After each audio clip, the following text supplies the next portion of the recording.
It's always said to catch them young. It is absolutely right, catch them young. That's why just for me also to feel younger, I've got a younger person in Kashvi Gautam with me. Kashvi, thank you very much. And congratulations. Thank you. मतलब आप तो सीढ़ियाँ ऐसे चढ़ रहे हो जैसे वो बड़ी अच्छी लंबी वाली लैडर होती है।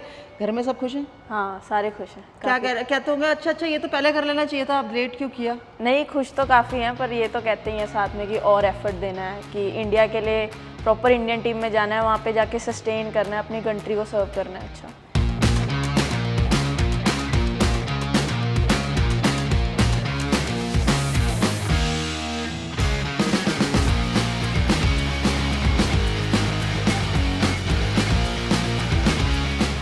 कभी वो कहते हैं कि अगर थोड़ा पहले या ध्यान से खेल लेती तो आउट नहीं होती, या ज़्यादा विकेटें मिल जाती, या कैच पकड़ लेती तो अच्छा होता। ये वाले कमेंट्स तो बिल्कुल ज़्यादा होंगे, या ये नहीं काश में बड़ा अच्छा किया, वेल डन पुत्र कोई गिल, लगे रहो। नहीं, ये तो कहते हैं लगे रहो, पर कभी कभार जैसे मैच में अगर आउट हो गई तो कहते हैं कि नीचे नीचे खेल लिया कर, हवा में कम मारा कर, नीचे स्टंप आउट हो जाती हो तो स्टंप आउट मत हुआ कर, कोई और मतलब नीचे ज़्यादा खेल, आउट होने का, स्टंप आउट नहीं होना। क्यों स्टंप आउट होने से क्या मतलब तुमसे बॉल कनेक्ट नहीं हुई? हाँ, कुछ ऐसा ही। तो घर पे सबको क्रिकेट आती है, या कोई खास लगाव है किसी एक पर्सन का पूरे फैमिली में कि नहीं काशवी को खेलने देना है? मतलब ऐसा कुछ सच घर में कोई खेलता नहीं है, क्रिकेट बैकग्राउंड तो बिल्कुल भी नहीं है किसी का, पर मुझे खुद से ही ज़्यादा इंटरेस्ट था, बचपन से ही स्पोर्ट्स में, एथलेटिक्स में काफ़ी इंटरेस्ट था। पापा हल्का बहुत खेलते थे, जैसे लड़के तो खेलते ही हैं सारे ऑब्वियसली, तो पर ऐसा कुछ स्पेसिफिक किसी को इंटरेस्ट नहीं है। तो आप अकेले, घर में कौन कौन है आपके अलावा? बहन भाई कजन्स? मेरी छोटी सिस्टर है बस एक। ओके, और वो भी नहीं खेलती, वो भी पढ़ाई में है? हाँ, वो पढ़ाई में। आप भी पढ़ाई में अच्छे हो। पापा कहते नहीं मम्मी पापा की यार तो पढ़ने में ज़्यादा टाइम लगाया कर, बिल्कुल अब तो खेलती है? नहीं, वो तो कहते हैं कि पढ़ाई साइड पे रख दे और ज़्यादा ध्यान क्रिकेट पे ही दे। देखो ऐसा भी होता है, वो कहते हैं ना पढ़ोगे लिखोगे बनोगे नवाब। अब इसको हमने उल्टा कर दिया, स्पेशली काशवी का बिग एग्जाम्पल कि पढ़ोगे नहीं,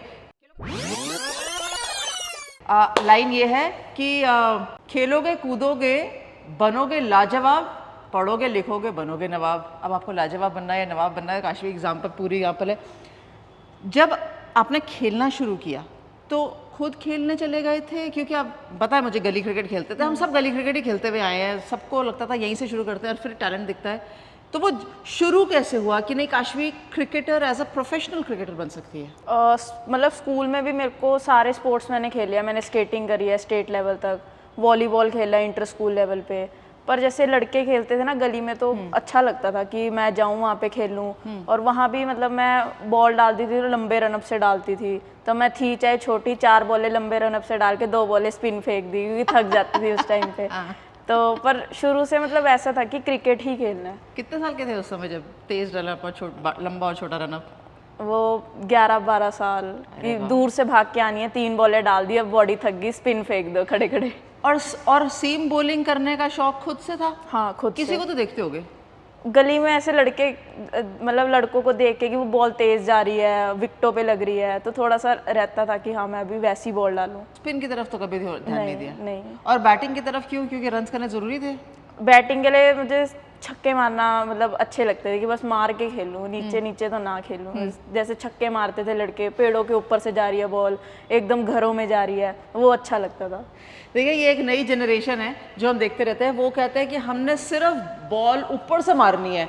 आई थिंक ये सबकी जनरेशन में जो सबसे बड़ा if I can say generational shift मैंने देखा था ना, वो हरमन से देखा था। हरमन की कोचिंग भी ऐसी थी कि वो पेड़ टपाना है, वो सामने वाला पेड़ टपाना है, अगर वहाँ नहीं मारी तो फिर क्या मारी।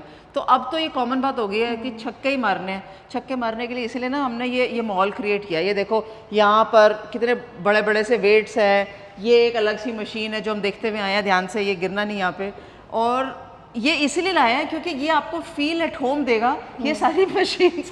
कितना समय जिम में जाता है, कितना समय ग्राउंड पे ट्रेनिंग में जाता है? जिम काफ़ी इंपॉर्टेंट है। मतलब एज अ फास्ट बॉलर मैं अपने आप को देखती हूँ कि अगर मुझे सस्टेन करना है, लंबा खेलना है, तो जिम और रनिंग भी, जो एंड्योरेंस है वो भी बहुत ज़रूरी है। तो मैं हफ्ते में 3 दिन जिम करती हूँ और 2 दिन रनिंग। अच्छा, 3 दिन जिम और 2 दिन रनिंग। और बॉलिंग कितनी बार या बैटिंग नेट्स प्रैक्टिस कितनी बार करते हो? मतलब नेट्स अगर अवेलेबल हो तो बॉलिंग हफ्ते में 4 दिन तो कर ही लेती हूँ अगर अवेलेबल हो। बाकी अगर नहीं तो फिर अपना रनअप वगैरह कर लेती हूँ, या ड्रिल वर्क तो वो रोज़ चलता है, ड्रिल वर्क वगैरह।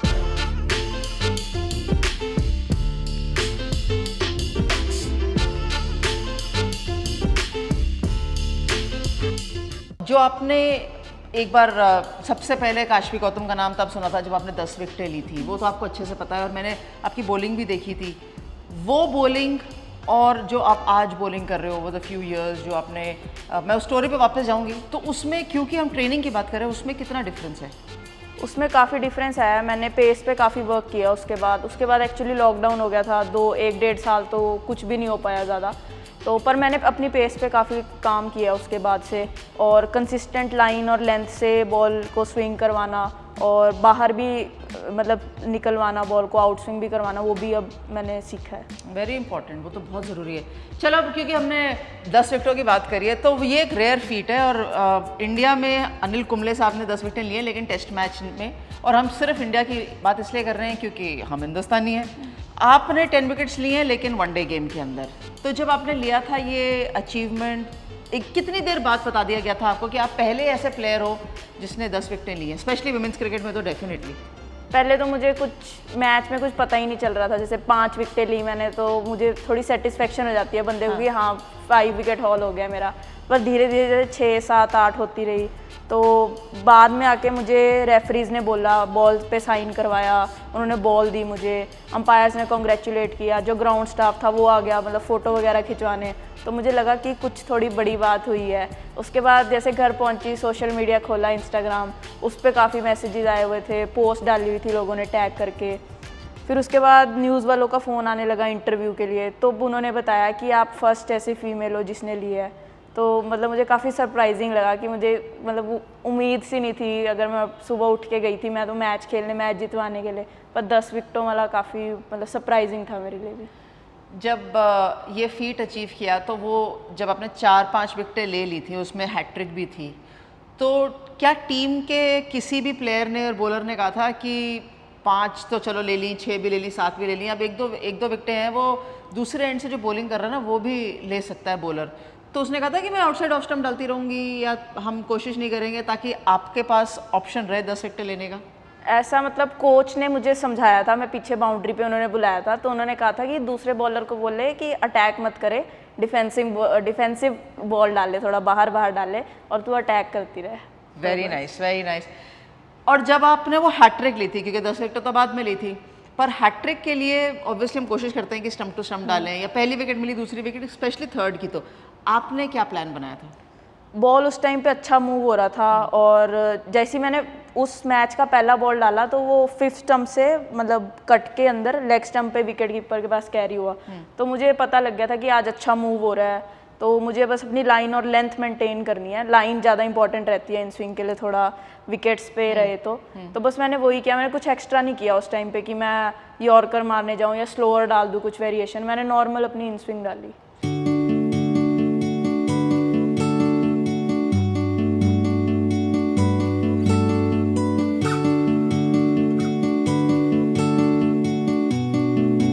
जब आप इमर्जिंग इंडिया खेले, वो इंडिया शर्ट आपके पास आई, आपने खोला, भले ही उसके ऊपर इंडिया इमर्जिंग इंडिया लिखा होता, लेकिन वो ब्लू कलर की India shirt with the BCCI लोगो घर पे मिली थी या सीधा जहाँ ट्रैवल कर रहे थे वहीं नहीं, सीधा हांगकांग में मिली थी वो। सीधा हांगकांग में मिली थी। और जब वो खोली तो क्या पहला रिएक्शन था?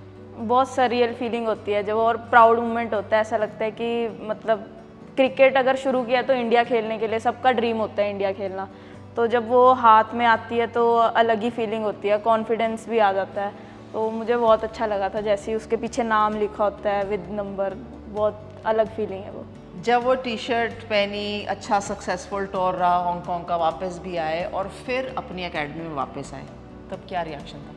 मतलब सर ने तो काफ़ी अच्छे से वेलकम किया, सारे बच्चे भी मतलब काफ़ी पूछ रहे थे एक्सपीरियंसेस के बारे में कि कैसा रहा वहाँ पे, और मतलब ये वो बड़े एक्साइटेड थे जानने के लिए कि ऊपर वाले लेवल पे कैसे क्या होता है। तो मतलब सर ने भी काफ़ी कुछ मुझे समझाया भी उसके बाद, उस टूर के बाद, कि क्या क्या और चीज़ों पे हम इम्प्रूवमेंट कर सकते हैं आगे के लिए। तो ये सब। कौन है ये सर आपके जो कोच हैं? मेरे सर नागेश गुप्ता हैं। और आपकी एकेडमी में बॉयज़ और गर्ल्स दोनों खेलते हैं? हाँ, दोनों खेलते हैं। तो जब ये कम्पेटिटिवनेस आती है और आप उस एकेडमी में काफ़ी सालों से खेल रहे हो, क्या आपको कभी लगता है कि जिन यंग बच्चों के साथ मैंने खेलना शुरू किया था, अब अगर कोई फास्ट बॉलर है या स्पिनर है तो उनकी पेस इंक्रीज़ हो गई है, अब मुझे उनको बैटिंग में स्पेशली जब काउंटर करना है तो अलग तरीके से खेलना पड़ता है, या कोई कंपेटिटिवनेस निकल कर आती है? हाँ काफ़ी, जैसे जब मैं छोटी थी और जब वो लड़के जैसे जो काफ़ी पहले से खेल रहे हैं उनकी बॉल अगर हम इजीली खेल पाते थे तो अब काफ़ी देख के खेलना पड़ता है क्योंकि वो बड़े हो गए हैं। पेस के बारे में भी, और स्पिन अगर उनकी होती है तो काफ़ी देख के खेलना पड़ता है। कोई ऐसा करके बोलता है यार काशवी अब तो मेरी बॉलिंग में शॉट नहीं मारती थी जैसे पहले मारती थी, अब मैं तेरे को आउट कर दूंगा, क्योंकि अब तो इंडिया प्लेयर हो गई ना, कम से कम इमर्जिंग इंडिया तो खेल ही रही है ना। तो काफ़ी बार ऐसा होता है, चैलेंज मतलब करते हैं लड़के, इवन लड़कियां भी, कि मार के दिखा या कुछ ऐसे, पर बस वही है कि चैलेंज को एक्सेप्ट करो और आगे चलते रहो। बैटिंग पे कैसे वर्क करते हो, क्योंकि आप टॉप ऑर्डर खेल सकते हो, मतलब ओपन तो मैंने नहीं कभी देखा आपको करते हुए, लेकिन आप अगर कभी आपको टॉप ऑर्डर में जगह मिले तो आप कहाँ बैटिंग करना चाहोगे, या उसके लिए कैसे प्रिपेयर करते हो? टॉप ऑर्डर में अगर मुझे, मतलब मैं कहीं भी, मैं फ्लेक्सिबल हूँ, मुझे कहीं भी भेज दो तो मैं बैटिंग करने के लिए रेडी रहती हूँ, पर मेरा फेवरेट स्पॉट वही 3rd 4th 3-4 नंबर है, जहाँ पे जाके मैं मैच पूरा जितवा के लाऊं, या अगर फंसा हुआ मैच है उसको एंड तक लेके जाऊं। और बैटिंग के लिए मैं अपना शॉट्स हिटिंग के लिए प्रिपेयर करती हूँ अपने आप को, कि मैच अगर मेरी लास्ट में बैटिंग आती है तो मैं मार के खेलूँ, अगर ऊपर आती है पहले नीचे नीचे खेलूँ और मैच को लास्ट ओवर तक लेके जाऊँ, ये कोशिश रहती है।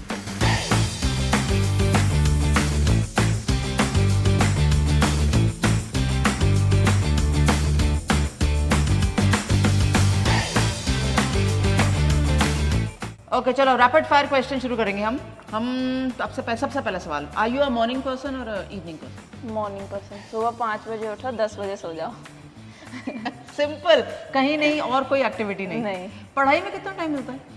पढ़ाई अभी तो मैं बिल्कुल टाइम नहीं दे रही, पहले मैं रात को पढ़ती थी, जब बोर्ड्स के पेपर थे 10th के, तो मैं रात को 12 से 3 पढ़ लिए, क्योंकि सुबह मतलब प्रैक्टिस नहीं मिस होनी चाहिए जैसे कि है। Very good. So what's your go to way to relax post hectic workout session? कुछ नहीं, घर पे बैठो, गाने चलाओ और आराम से लेट जाओ। और घर पे बिल्कुल चिल माहौल रहता है, ऐसा कोई नहीं है कि आप सो लिया उठो पढ़ाई करो या कुछ और काम? नहीं, वो बिल्कुल डिस्टर्ब भी नहीं करते, मतलब एसी चलाओ सो जाओ, कोई डिस्टर्ब भी नहीं करेगा। क्या बात है। If you were stranded on a desert island and you could only bring 3 movies to watch, which ones would that be? 3 movies, एक तो मैं भाग मिल्खा भाग मेरी गो टू मूवी है हमेशा, मतलब जब मर्जी मुझे दिखवा दो। और बाकी पंजाबी मूवीज़ हैं काफ़ी, दिलजीत की है, गिप्पी गरेवाल की है, कैरी ऑन जट्टा, और रणवीर सिंह की कोई भी मूवी।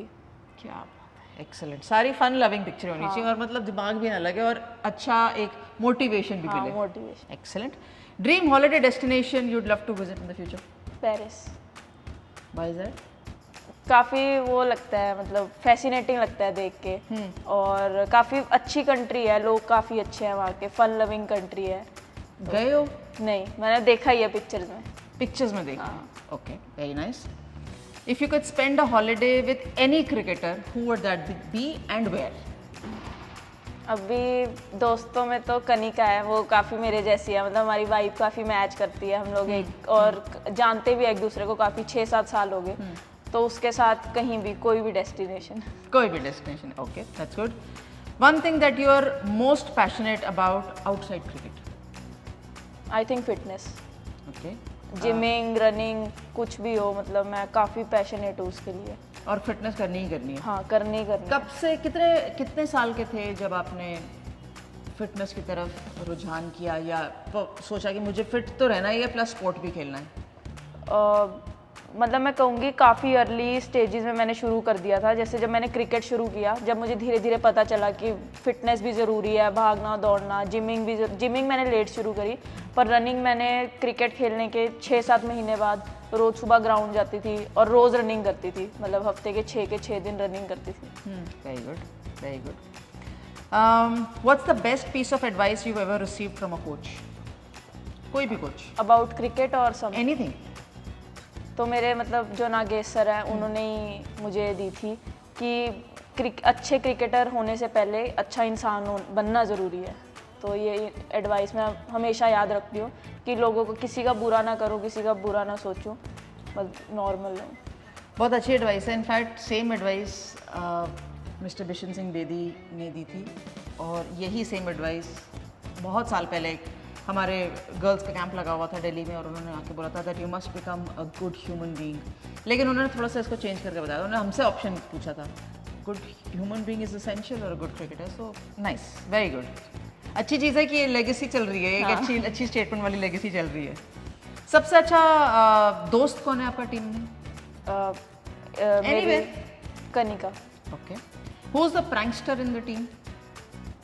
मतलब मैं ही लोगों के साथ काफ़ी प्रैंक करती हूँ। मैं, कनिका और श्रेंका है, हाँ। वो हम तीनों मिलके काफ़ी सबका मजाक बनाते हैं। Okay, she's also a good girl. If you had to pick one song to be your theme song while entering a field, ऐसा कौन सा गाना रहेगा? The greatest by Sia. Wow, very nice. गाना आता है? नहीं। अच्छा। The most memorable wicket you've taken in your career so far? I guess जब मैं छोटी थी, मतलब जब मैंने शुरू ही किया था, तो मेरी फर्स्ट इन स्विंग की बोल्ड विकेट, मतलब मिडल स्टंप उड़ के गया था, वो मुझे अभी तक याद है और मैंने अभी तक वीडियो रखी हुई है। वो किसकी थी ये पता है? शायद मतलब काफी स्टेट टीम हाँ, इंडिया ए प्लेयर थी, मुझे इतना याद है, पर मुझे नाम नहीं याद। मतलब तब मैं काफ़ी खुश हुई थी कि वो इतने बड़े सीनियर थे और इंडिया ए का टैग होता है ना, पूरी टीम में फैल जाता है कि इंडिया ए प्लेयर है, इंडिया ए प्लेयर, तो मुझे काफ़ी अच्छा लगा था उस टाइम पे। और वहाँ से आते वक्त तो बहुत बार middle stump, off stump, bells पीछे गई होंगी कीपर की तरफ। काफ़ी तो अब वह याद आता है जब भी आउट होता है कि मुझे some similarity to that. Very nice. जब आप घर में से निकलते हो या ग्राउंड से सक्सेसफुल एक अच्छा मैच जीत के निकलते हो, कभी आपने लुक बैक करके देखा है कि मैं यहीं से शुरू हुई हूँ, यहीं पहुँची? अभी ऑफ कोर्स मैं ये नहीं कह रही आप बहुत लंबा सफ़र तय कर रहे हैं, और शायद ये सवाल मैं आपसे जब नेक्स्ट मिलूंगी फिर पूछूंगी कि when you look back how do you see it, लेकिन आपके अभी at the start of the journey है, ये जो छोटा सा स्टार्ट है, आप इसको देखते हो, असेस करते हो? हाँ, मैं पीछे देखती हूँ कि मैंने, मतलब मुझे ऐसा लगता है कि मैंने अभी शुरू किया था, पर पीछे देखो तो काफ़ी साल हो गए हैं शुरू किए हुए। काफ़ी अच्छी जर्नी रही है। मतलब मुझे लगता है कि मैंने हार्ड वर्क किया उसका मुझे धीरे धीरे मिल रहा है, वो फ्रूट मिल रहा है। और बस मेरा यही है कि हार्ड वर्क कभी नहीं छोड़ना, डिसिप्लिन रहना है हमेशा, तो अपने आप चीज़ें आती हैं आपके पास। यहाँ से लेके ऑफ कोर्स कमिंग सीज़न बहुत लंबा है और अच्छे खासे इंटरनेशनल मैचेस भी हैं। 2023 के अंदर T20, 2024 के अंदर T20 वर्ल्ड कप है, 25 के अंदर 50 ओवर वर्ल्ड कप है। तो कभी आपने अपने जो नेक्स्ट टारगेट्स बनाए हैं, कभी वर्ल्ड कप को देखते हुए बनाए हैं? और अगर बनाए हैं तो वो कौन सा वर्ल्ड कप देख के बनाए हैं, या उसके पहले के कुछ बनाए हैं? मैं मतलब अभी एट द प्रेजेंट लेके चलती हूँ, जैसे धीरे धीरे। अभी जो हमारा आने वाला डोमेस्टिक सीज़न है, मेरा मेन वो है कि मैं उसमें अच्छा करूँ। उसके बाद धीरे धीरे जैसे WPL है, अगर उसमें आया तो मैं उसमें अच्छा करूँ। अगर मैं अपना एफर्ट दे रही हूँ वहाँ पे, हर जगह अच्छा चल रहा है, तो धीरे धीरे ऑफ कोर्स मैं T20 वर्ल्ड कप को देख रही हूँ जो आने वाला है, तो उसी पे मेरा वो मेन फोकस है। बहुत अच्छा फोकस है। और आपसे बात करके ये ज़रूर पता चला कि आपको ये पता है कि मैंने वो जाना कहाँ है। और हमेशा कहा जाता है कि अगर आपको पाथवे पता है तो आपको उस रास्ते पे चलने का जो है ना, हिम्मत भी आ जाती है और हौसला भी मिल जाता है। So we wish you all the very best for your upcoming journey. And different strokes तो आपके पीछे पीछे चलता ही रहेगा, डिफरेंट तरीके से आपको फॉलो करता ही रहेगा, but we are hoping that Kashvi brings more joy to her family and more success to the country. Thank you. Thank you so much. Thank you.